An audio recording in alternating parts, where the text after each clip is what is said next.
Central Library Building. Good afternoon, Central Library Building.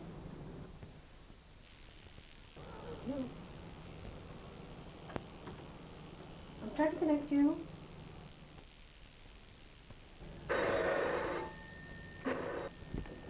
It's who? Oh, yes. Thank you. Well, okay, it'll have to be done, not so.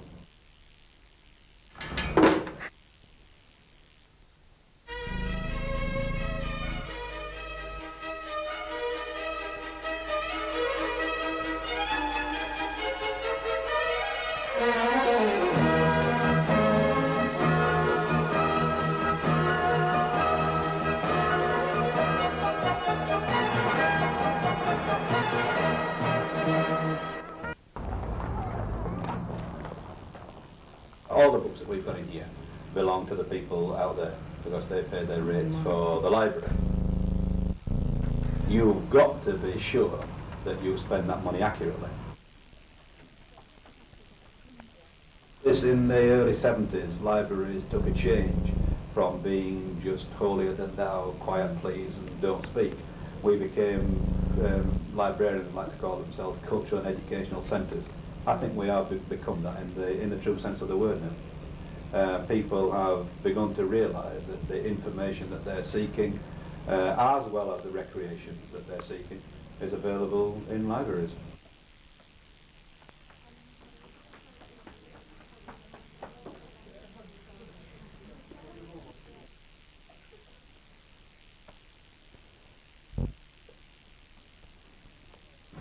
Well, I like Howard Spring,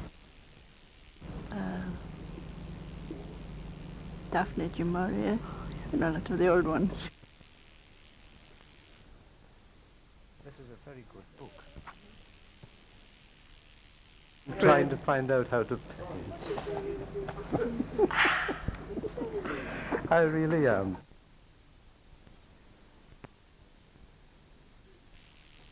Got some about Egypt. About Egypt? Yeah, because got to do some history homework about Tutankhamun. He was an Egyptian king who he was first on the throne when he was 9 years old, but he died when he was 18. As when the people who found him did find him, he had a sort of cut in his leg which had been stitched up, and he had a walking stick. His wisdom teeth had just come through.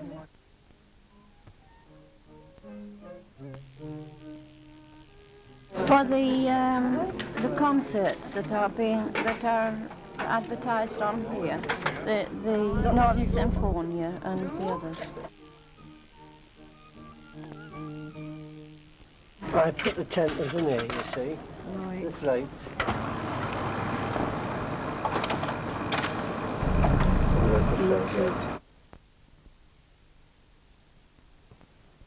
Well, just that they won't let me have one of their books back, which is rotten. I'm in the middle of a dissertation.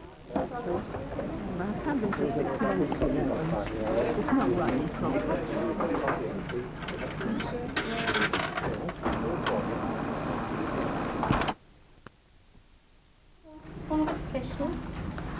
Thanks much.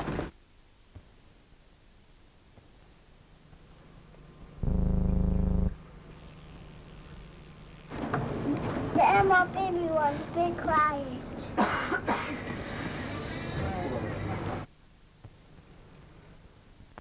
We breed our own fish. Ken Dixon is an excellent fishman. We have 3 caretakers, Ed Davison, Ken Dixon and Dick Jones. They operate from this room. No, he's not. I mean, he doesn't look after tropical fish. You know, I've had some problems at home with one of my goldfish, and he just knows a lot about fish. You pick it up. You know, it's mostly what I've gotten out of a book, actually. So it'll tell you how interesting, you know, for to get out the library. Most of it tell you the truth. Well, David Whale, he's what we call our bibliographical services officer. He is one who takes care of the coordination of the material which is available throughout South Tyneside libraries. Nobody, I think, can teach you how to select books for a particular place. And if I went from here to another authority, I would not be able immediately to select the stock for that place. You can evaluate books, you know, you can be taught through college and everything else to evaluate books, what to look for, what is a good book on the subject. But that doesn't teach you whether or not that book is needed in that library.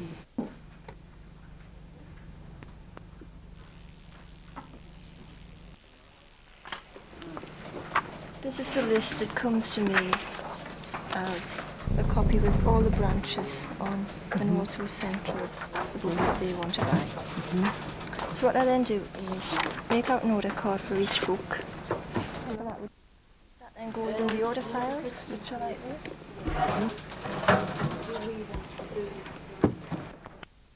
This is the official instructions to the supplier, saying exactly what the list is.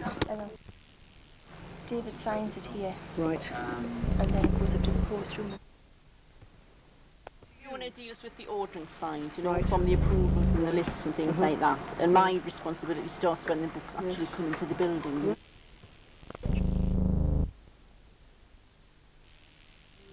The first job is, in actual fact, is to unpack the books, check them against the invoice and put them on the shelf. Okay. That's the jury. These are the books.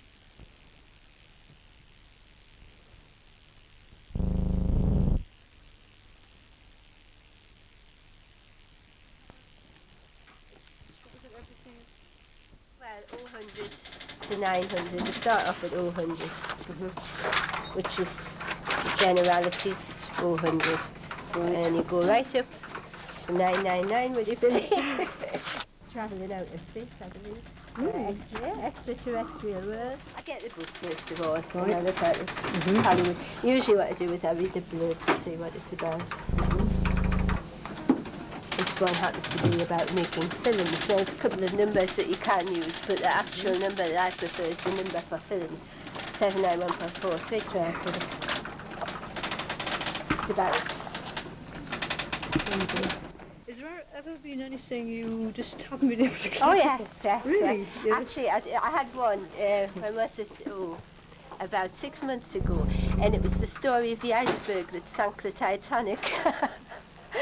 And it was amazing, and it was all about life in the Arctic, you know, and about this iceberg, how it broke away from the ice cap at Spitsbergen and travelled south. But at the time it was charting its path that they thought it might have taken. But what was happening up in the Arctic at the time, and it was all about these expeditions going on, the birds, the animals and all this, what was happening over at Holland and Wolf's with the ship, how the ship eventually set off across the Atlantic, the iceberg met it, and that was it, boom. And I spent my lunchtimes for about a fortnight reading that book, trying to work out what to do with it, and I actually ended up putting it in the number for the Arctic. So what I'll have to do with that, because we don't do anything with that, just put fiction on there. And I'll pass it over for Catherine there, who deals with the fiction. Sort them in alphabetical order, and then I put them in the catalogue out in London. And Anne Scott is Central Adult Lending Services Librarian. At home you don't like the books you get, tell her. If you don't like the records you get, tell her. And if you don't like the Central Lending Library, tell her, don't tell me. Obviously the fact that the amount of staff that we have got, to make it fair in the way of rota days off during the week and late nights and all that sort of thing. Everybody actually is on a shift system.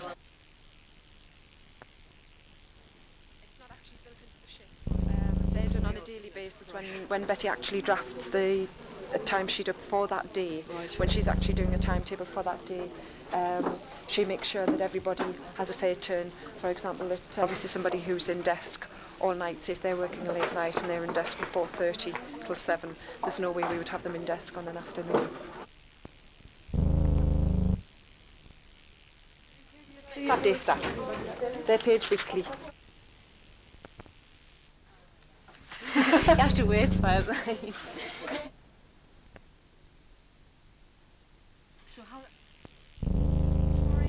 Generally, they just ring in here, you know, or upstairs. Social services ring in quite a lot.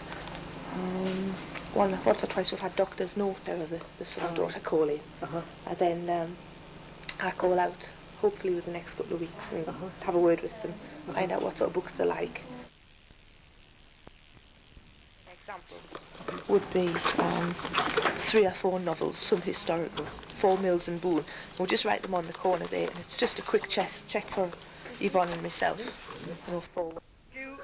This is a gentleman who takes the books.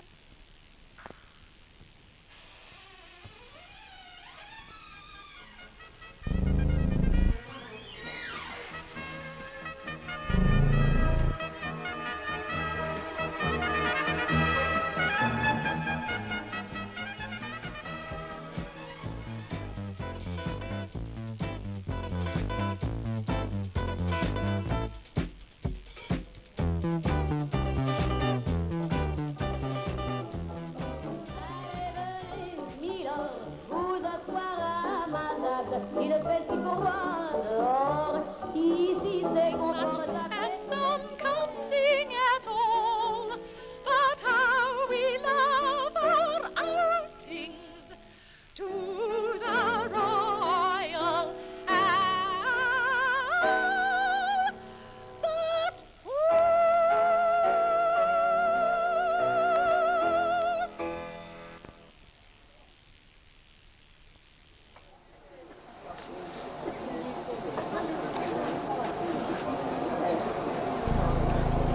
We're ready.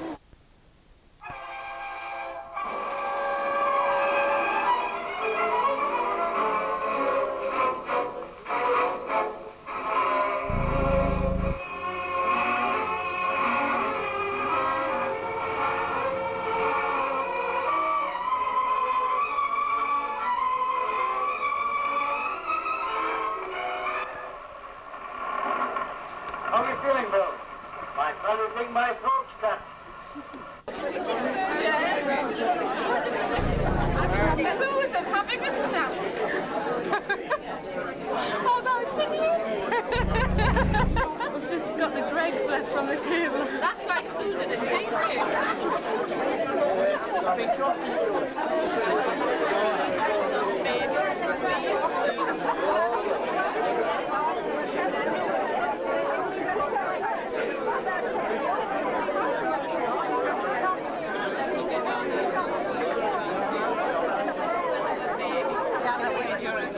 That's the trouble. Well, that's what I want to be. I want to be free.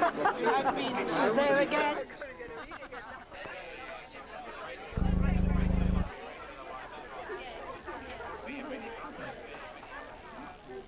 This is Margaret, our lovely tea lady. Oh, that nice.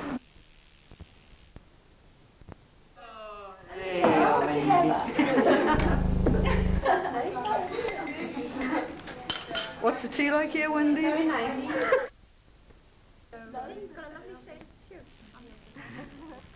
Julie Clark is the Borough Children's Librarian. She coordinates all the children's work in the borough because, of course, we do have a library in every school. We go out and promote the books in the schools that we have in the public libraries and try and interest the children in joining the public library. So we go out and show them what books we've got to offer them and try and get them interested in reading. Because we feel that reading for pleasure needs to be promoted as much as reading for a purpose, to find out things. Just the joys of reading. We do normally do the project requests here. Or they just ring up and, you know, any topic they want, we'll put up a kit. And then I get the books to go with it.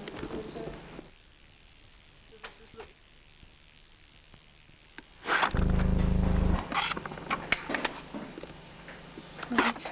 Great. This is it. Well, they can order individual packs of slides. They all have a catalogue of everything that we've got. For these. The other books, which are at the top end of the room, they actually go out into schools and stay. You know, they only send them back when they absolutely have to. Then they go out to the school. Book a week. What sort? Adventure books and that, mysteries. Alfred Hitchcock. The Secret of Terror Castle.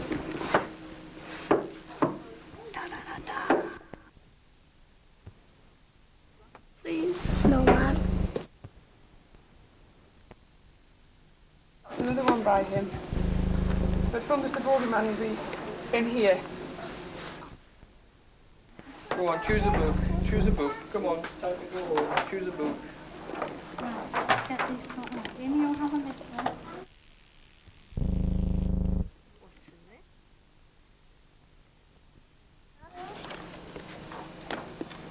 Is it a doggy? What is it? Cat. He's only... Oh, that's right.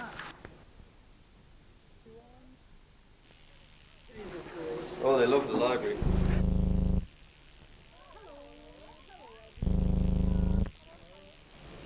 Hildred Whale.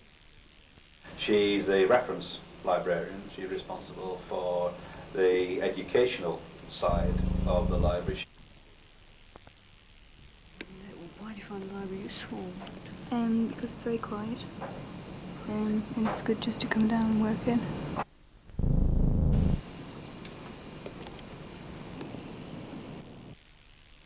We've got an extremely fine local history collection, and it staggers me just how many people use it.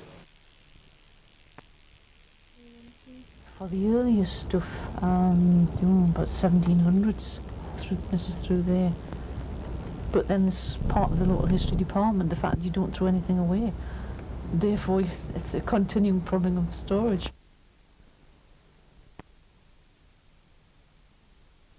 Doris received this from the Port of Tyne Authority. You can see the state it's in. Now, what will happen to this is we'll send it to preservation people who sort of take the thing apart, clean it all up, and then they laminate it. Even in the 1830s, people could still be, almost dragged away from straight off a ship, and the press gang would get them, and they would go straight out again. And this would be, not a 6 months voyage. This you would sign on, probably for a few years. You would literally never feel dry land underneath your feet for quite a long time. Is it better to be in the library, you think, or be impressed? Yeah, if you're in the library, you have been impressed. Local history, we're concerned with anything at all of any local interest, and I suppose the deciding rule is if it was 100 years old, would people be interested in it? Recently, there's been a great upsurge in people doing family history, and we have all the records which we aren't able to have the originals of. We have microfilm copies.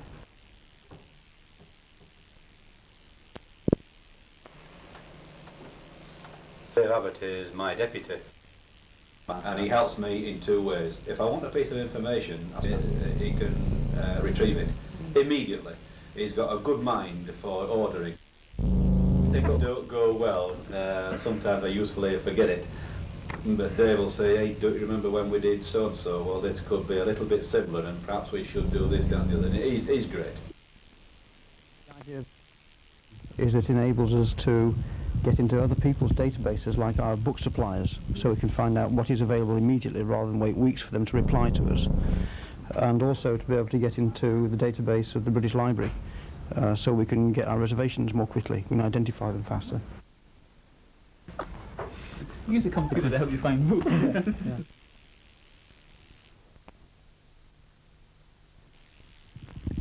When we get the computer, this counter will be pulled down, and in fact what we'll have is we'll have a very small counter here, and we'll have a very small counter here, and that's all there'll be. And then there'll be the VDUs on the counters, and people just come in and pass their books back, and that's all there is to it. This is my generation. 1965. Oh, well, I mean, back to Evelyn, we'll go back. I started, what, 55? 1955? So they had to be 7. I mean, now they can have a book from being a baby. Mm-hmm.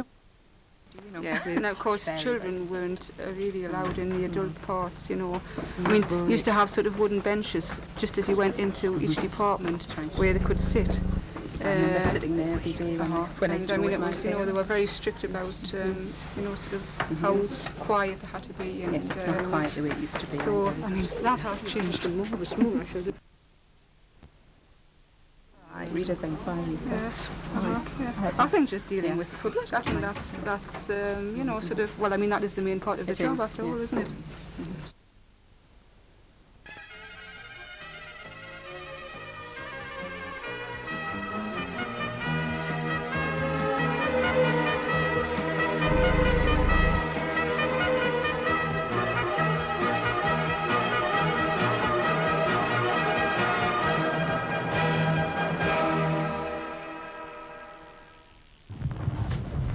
There you are. That's your lot.